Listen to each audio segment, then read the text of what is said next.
नमस्कार, study sir जी YouTube channel में आप सभी का स्वागत है। आज हम बात करने वाले हैं इस पेपर में। आज जो कक्षा 8वीं में हिंदी का पेपर हुआ है, प्यारे बच्चों, ये पेपर आपका सेकेंड शिफ्ट में यानी कि इवनिंग शिफ्ट में हुआ है।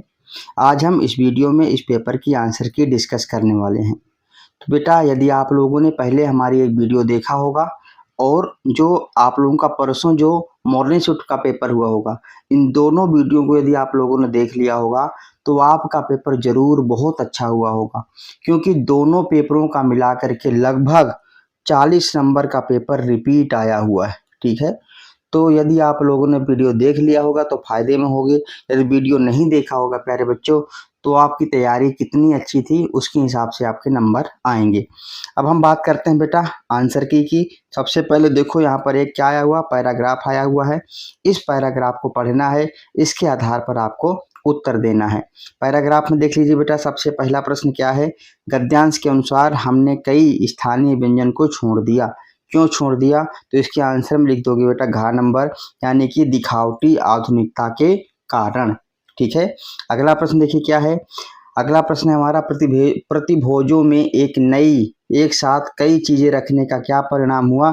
तो आप बताओगे व्यंजनों का जो स्वाद है क्या हो जाता है, आपस में घोलमोल हो जाता है। ठीक है, तो घ नंबर आपका करेक्ट आंसर हो जाएगा। अगला देखिए बेटा, यहाँ पर एक काव्यांश आया हुआ है, काव्यांश को पढ़ना है, फिर आपको उत्तर देना है। जिसमें हमारा पहला प्रश्न देखिए क्या है। पहला प्रश्न प्यारे बच्चों, काव्यांश के अनुसार कठपुतली को गुस्सा क्यों आया था?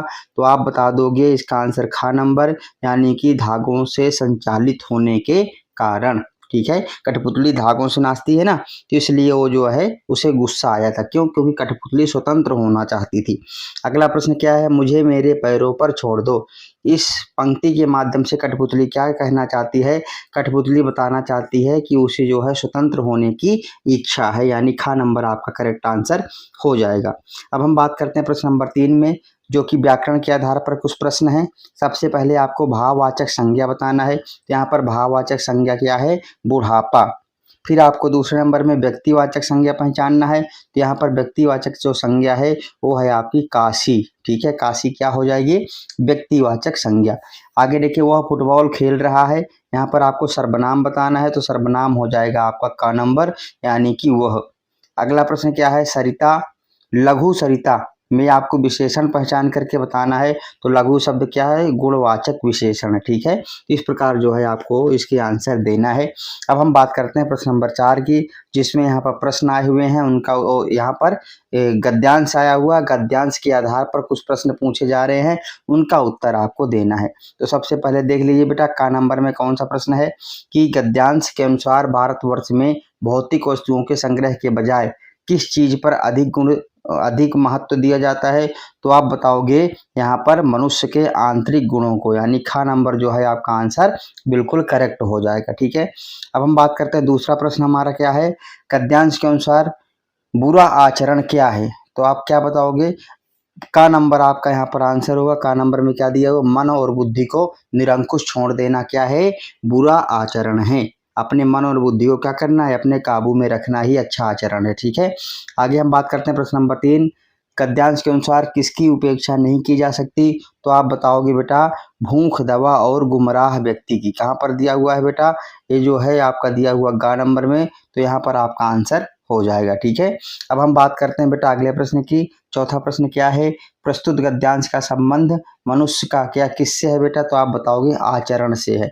क्यों? क्योंकि मनुष्य के आचरण की यहाँ पर चर्चा की गई है। अब हम बात करते हैं प्रश्न नंबर 5, जिसमें बेटा एक यहाँ पर काव्यांश आया हुआ है, आपके पाठ का है, सूरदास वाले पाठ का। उस वाले पाठ से जो काव्यांश आया है उसको पढ़ना है और आपको उत्तर देना है। ठीक है बेटा, ये मैंने जो आप लोगों को वीडियो करवाया था ना, उस वीडियो अभ्यास करवाया था, उसी वाली वीडियो से प्रश्न है। ठीक है, काव्यांश के अनुसार बाला कृष्ण माँ यशोदा से किसके बढ़ने की बात करती है? तो आप बताओगे चोटी बढ़ने की। क्या? चोटी बढ़ने की। ठीक है, दूसरा प्रश्न क्या है, काव्यांश के अनुसार बाला कृष्ण अपनी चोटी बढ़ाने के लिए क्या प्रयत्न करते हैं? तो आप बोलोगे भाई दूध पीते थे, है ना। और बालक कृष्ण माँ यशोदा से क्या ना देने की उलाहना करते थे, तो आप लिखोगे माखन रोटी। ठीक है, इस प्रकार जो है आपको आंसर करना है। आइए देखते हैं बेटा अगला प्रश्न क्या है। इस पद के रचयिता कौन है, तो मैंने आपको बताया सूरदास के पद वाले पाठ से है, तो इसके रचयिता कौन हो जाएंगे, सूरदास। अब हम प्रश्न नंबर 6 की बात करते हैं। प्रश्न नंबर 6 में देखो क्या बेटा, बदलू किस चीज की गोलियां लेखक को देता था, तो बदलू लाख की चूड़ी बनाता था, तो लाख की ही गोलियां जो है बदलू जो है लेखक को दिया करता था। तो आंसर क्या हो जाएगा आपका, ग नंबर बिल्कुल करेक्ट आंसर हो जाएगा, जो कि यहाँ पर दिया हुआ है। अगला प्रश्न क्या है आपका दूसरा, बस की यात्रा पाठ में बस कैसी थी, तो आप लिखोगे बस जो है वयोवृद्ध और दीनहीन थी। ये भी आपका रिपीट क्वेश्चन है सारे, यदि आप लोगों ने वीडियो देख लिया होगा तो आज आप बहुत खुश होंगे सारे बच्चे। अब हम बात करते हैं प्रश्न नंबर 7 की। प्रश्न नंबर 7 में देखिए है सबसे कठिन समय नहीं है, कविता प्रेरित करती है। क्या प्रेरित करती है, कविता हमें आशावान रहने की प्रेरणा देती है। ठीक है, अगला प्रश्न क्या, भगवान के डाकिया किनको कहा गया है, तो उत्तर लिखोगे पानी को और हवा को। घ नंबर आपका करेक्ट आंसर हो जाएगा। अब हम प्रश्न नंबर 8 की बात करते हैं। यहाँ पर राजा और रंक में समास बताना है, तो पहले ही बता दिया गया था बेटा, यहाँ पर आपका द्वंद्व समास है। कौन सा समास, द्वंद्व समास। द्वंद्व समास तो आता ही आता है, यह वीडियो में पहले ही बताया जा चुका था।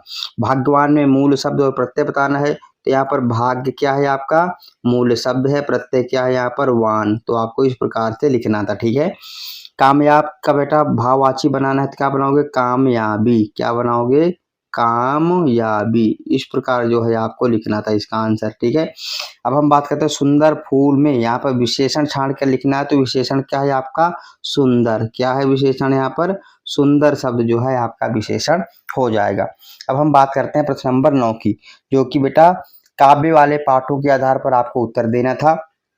यह सबसे कठिन समय नहीं बताने के लिए कवित्री द्वारा दिया गया तर्क जो थे उनमें से कोई एक तर्क बताइए। तो एक तर्क में क्या बताओगे, कवित्री बताती है कि चिड़िया के चोंच में अभी भी तिनका है। ठीक है, और उसको लेकर के अभी भी कविता जो चिड़िया है उड़ने को तैयार है। ठीक है, ये तो हो गया पहला उदाहरण। और भी बहुत सारे उदाहरण दे सकते हो कि स्टेशन पर अभी भी लोग एक दूसरे की प्रतीक्षा करते हैं। ठीक है, इसलिए कठिन समय नहीं है। ऐसा करके कवित्री बहुत सारे एग्जाम्पल दिए हैं, तो मैंने आपको 2 बता दिया। ठीक है, आगे देखिए कबीर ने तलवार और म्यान में से किसका मोल करने की बात की है, तो आंसर होगा म्यान, सॉरी तलवार। तलवार आपका आंसर हो जाएगा। ठीक है, यहाँ पर आंसर क्या हो जाएगा तलवार। ठीक है, अगला क्या है, एक महादेश से दूसरे महादेश को कौन जाते हैं, तो उत्तर लिखोगे बेटा हवा और बादल।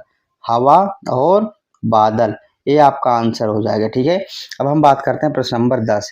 प्रश्न नंबर 10 में देखिए लाला झाऊ लाल का मकान कहाँ स्थित था, तो आप बताओगे बेटा काशी के ठठेरी बाजार में स्थित था। कहाँ, काशी के ठठेरी बाजार में, इस प्रकार से आपको लिखना ठठेरी। ठीक है, ठठेरी बाजार में स्थित है। ठीक है, बदलू को किस चीज से नफरत थी, तो आप बताओगे कांच की चूड़ियों से जो है बदलू को नफरत थी। ठीक है, बस की यात्रा पाठ में लेखक किसको अपना दुश्मन समझ रहा था, तो आप लिखोगे बेटा पेड़ों को। किसको, पेड़ों को अपना दुश्मन समझ रहा था। ठीक है, आगे देखिए किस सवारी को विनम्र सवारी कहा गया है, तो उत्तर लिखोगे बेटा साइकिल की सवारी को। किसको, साइकिल की सवारी को विनम्र सवारी कहा गया है। अब हम बात करते हैं बेटा प्रश्न नंबर 11। प्रश्न नंबर 11 में देखिए वस्तु विनिमय प्रणाली, हर बार पेपर में आता है। वस्तु विनिमय प्रणाली क्या है बेटा, वस्तुओं की अदला बदली। ठीक है, उसे क्या कहते हैं, वस्तु विनिमय प्रणाली। आगे देखिए ग्रामीण महिलाओं के लिए साइकिल चलाना आज़ादी का प्रतीक कैसे बन गया, तो आप बताओगे पहले वहाँ की जो महिलाएं थी वो क्या थी, पुरुषों पर निर्भर थी, लेकिन जब उन्होंने साइकिल चलाना सीख लिया तो अपने आप पर निर्भर हो गई। यही क्या है, उनका आज़ादी का प्रतीक है। ठीक है, लाला झाऊलाल को बेढंगा लोटा पसंद नहीं था, लेकिन अपनी पत्नी को कुछ नहीं बोले, वे चुप क्यों रहे, इसके अपना विचार लिखना है। देखिए बेटा वो अपने पत्नी का बहुत सम्मान करते थे, इसीलिए नहीं बोले थे। बाकी और भी बातें आप ऐड करके इस प्रश्न में लिख सकते हो। अगला देखिए क्या, धोखा मिलने के बाद भी लेखक निराश क्यों नहीं है, क्या निराश हुआ जाए पाठ के आधार पर बताना। देखिए बेटा अभी भी दुनिया में कुछ अच्छे लोग भी हैं तो कुछ बुरे लोग भी हैं। ठीक है ना, लेखक बहुत सारे एग्जाम्पल देते हैं, अखबार पढ़ता है तो उसमें बहुत सारी बुराइयां भी होती है तो बहुत सारी अच्छाइयां भी हैं। ठीक है, इसलिए लेखक कह रहा है कि अभी इतना कठिन समय नहीं आया है, इसलिए निराश होने की जरूरत नहीं है। ठीक है, अब हम बात करते हैं प्रश्न नंबर 12 की। प्रश्न नंबर 12 में देखिए बेटा क्या है, पहला प्रश्न कबीर के अनुसार सुमिरन की सच्ची परिभाषा क्या है। तो सुमिरन का मतलब होता है याद करना, है ना। आप लोगों ने पढ़ा होगा माला तो कर में फिरे, ठीक है। माला क्या है, हमारे हाथ में माला फिर रहा है लेकिन हमारा जो मन है वो दसों दिशाओं में भटक रहा है, ठीक है। तो क्या इसको आप भगवान का सुमिरन कह सकते हो, अर्थात नहीं कह सकते हो। इस आधार पर जो है आपको इसकी परिभाषा लिखनी थी, ठीक है। अगला क्या है, ये सबसे कठिन समझिए पाठ के आधार पर। चिड़िया की चोंच में तिनका, जो चिड़िया है चोंच में तिनका दबाकर उड़ने की तैयारी में, क्यों। तिनका क्या क्या करती होगी बेटा, अभी भी चिड़िया जो है क्या करती है, एक एक तिनका इकट्ठा करके अपना घोंसला बनाती है, इसलिए कठिन समय नहीं है। माखन चुराने के लिए बालकृष्ण क्या करते थे, तो आप बताओगे दोपहर के समय देखते थे, अगर दरवाजा खुला है किवाड़ खोल करके अंदर घुस जाते थे, मूसल के ऊपर चढ़ करके मक्खन निकालते थे, कई बार मक्खन गिर जाता था, ठीक है। इस प्रकार जो है आपको इसका आंसर लिखना है।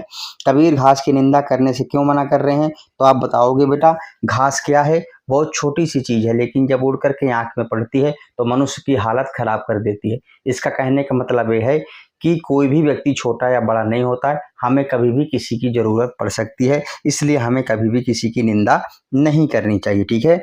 अगला प्रश्न देखिए 13 में क्या है बेटा, अनुच्छेद लिखना था वायु प्रदूषण के ऊपर, होली के ऊपर, एक भारत श्रेष्ठ भारत के ऊपर। तो आशा करता हूँ इस प्रश्नों का उत्तर आपने जरूर दिया होगा।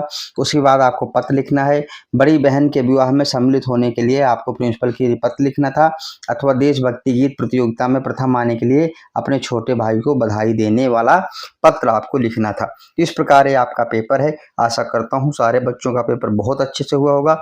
यदि अभी तक आपने हमारे चैनल को सब्सक्राइब नहीं किया है तो चैनल को सब्सक्राइब कर लीजिए। वीडियो देखने के लिए आप सबका बहुत बहुत धन्यवाद।